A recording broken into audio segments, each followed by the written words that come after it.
Bonjour et bienvenue dans cette nouvelle émission du Club Echo. Je suis ravi de vous accueillir et ravi d'accueillir également Fabrice Dedeil. Bonjour. Bonjour. Vous êtes le patron, le fondateur d'Hervy, société basée à Bordeaux, rue Georges Bonnac, et vous finalement aidez les gens à louer leur camping-car. Donc vous êtes positionné sur le secteur de la consommation collaborative et du numérique, bien sûr. J'aimerais qu'on revienne un petit peu sur la genèse de l'entreprise. Comment est-elle née? Alors merci à vous de m'avoir invité. Alors Hervy en fait est né d'une rencontre et d'une philosophie. Donc à titre personnel, moi j'étais un adepte et un utilisateur assez innovant et en tout cas dès les débuts des services de consommation collaborative, parce que j'ai commencé par faire un tour du monde en échange de maison, ensuite donc j'ai découvert l'échange de voitures entre autres. Mhm. Et il s'avère que donc avec mon associé actuel, Camille, qui lui est un camping-cariste de toujours, à l'occasion d'un dîner, on a évoqué donc différentes pistes, puisque j'avais envie, moi, entrepreneur depuis 20 ans, de me développer vers ce secteur d'activité. Comme je disais, qui me plaisait par conviction personnelle. J'avais envie donc de découvrir et de me lancer sur un créneau, et c'est vrai que le camping-car nous apparaissait donc un secteur porteur, d'autant plus qu'il y avait déjà des acteurs présents qui avaient validé donc la pertinence de l'approche sur ce marché. Voilà, donc l'idée est née il y a 18 mois maintenant. Le site a été mis en ligne au mois d'avril 2014, donc ça fait même pas un an qu'il est en ligne. Et c'est vrai que donc ça fonctionne bien avec déjà aujourd'hui donc un nombre d'annonces qui est supérieur à 450, donc ce qui fait de nous en termes d'offres le deuxième site national. D'accord. L'idée, c'est vraiment de progresser, j'imagine, et essayer d'atteindre rapidement une taille critique. Alors absolument, de toute façon comme dans toute entreprise il y a une taille critique Mhm. à atteindre, il faut aller le plus vite possible. Donc aujourd'hui Internet est un secteur qui devient de plus en plus professionnel bien évidemment. Donc pour atteindre la taille critique il faut aller vite, il faut être innovant. Donc nous on a choisi de se positionner sur une approche, un business model différenciant, puisqu'aujourd'hui la plupart des plateformes collaboratives fonctionnent selon un business model qui est celui de la commission, donc qui est rajouté ou prélevé, voilà, ça dépend des business modèles adaptés, mais c'est la commission et nous on a choisi donc de partir sur un modèle qui sera le modèle freemium, à savoir qu'en fait l'utilisation du site est gratuite, donc vous avez une version de base qui offre tous les services nécessaires à la location et à la gestion de l'annonce donc de façon gratuite, avec en plus la possibilité d'être assuré par notre partenaire la Maïf, avec qui nous avons donc mis en place un partenariat il y a maintenant 3 mois, et une version plus évoluée qu'on appelle la version Premium Turbo, où là, pour les propriétaires plus exigeants qui veulent dynamiser leur offre, des services donc supplémentaires. D'accord. C'est une phase toujours compliquée, le pivot, puisque vous êtes en plein dedans, en passant vers ce modèle freemium. Qu'est-ce qui vous a poussé à vous différencier justement et à entamer cette phase? Alors on était déjà différenciant dans le sens où dès le début on a démarré sans commission. Pourquoi? Parce que de plus en plus d'ailleurs, dont le patron de Home Exchange l'a dit il y a quelques mois, de plus en plus d'acteurs historiques et majeurs remettent un peu en cause l'idée de la commission qu'on peut juger comme un peu confiscatoire et qui peut être un peu s'écarter petit à petit donc des valeurs fondatrices de l'économie de partage. Donc cette approche-là, nous a semblé assez pertinente. Or c'est vrai que c'était un challenge, c'était pas évident, puisqu'on était un peu en business de rupture, en business model de rupture, donc c'est toujours délicat à faire savoir, à expliquer. Donc dès le départ, on a démarré sans commission, et c'est vrai qu'on s'est rendu compte que finalement beaucoup de propriétaires étaient assez autonomes, hein, parce que je ne citerai pas les sites traditionnels de petites annonces sur lesquels ils vont aujourd'hui, mais ils arrivent à se débrouiller. Donc on s'est rendu compte qu'ils avaient capacité à gérer eux-mêmes une offre.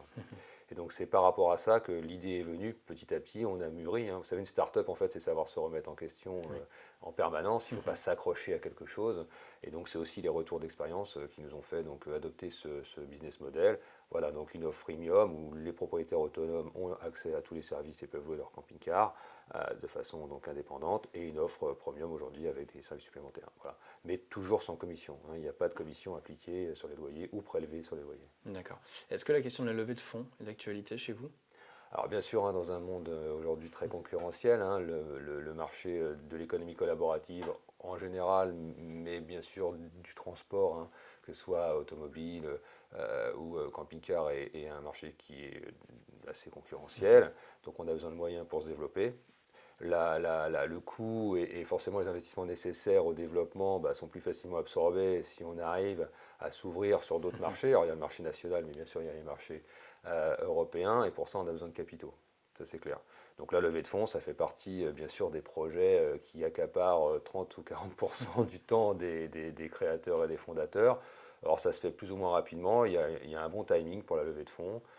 Trop tôt, c'est compliqué. Voilà, je dirais pas trop tard parce que c'est jamais trop tard, mais trop tôt ça peut être compliqué. Donc effectivement, là on est dans le bon timing et en ce moment on est en train effectivement donc, de finaliser cette approche. Un ticket de combien Alors, on est sur envisagé? la levée traditionnelle des startups de 300 000 euros, voilà, plus D'accord. ou moins, pour une raison simple de valorisation initiale, de capacité à faire entrer effectivement un panel de business angels ou de fonds qui peuvent être intéressés, qui vont aussi nous apporter d'ailleurs des compétences et un complément à ce qu'aujourd'hui nous on est capable de proposer. Ok. Vous parliez de développement européen tout à l'heure. Est-ce qu'il y a certains pays que vous ciblez plus particulièrement? Oh, bah, l'Europe, de toute façon, au niveau du camping-car, hein, elle est clairement segmentée sur quatre principaux pays. L'Allemagne, hein, le premier aujourd'hui. Ensuite, vous avez la France, hein, qui est un pays très porteur, et l'Italie, l'Espagne. Voilà.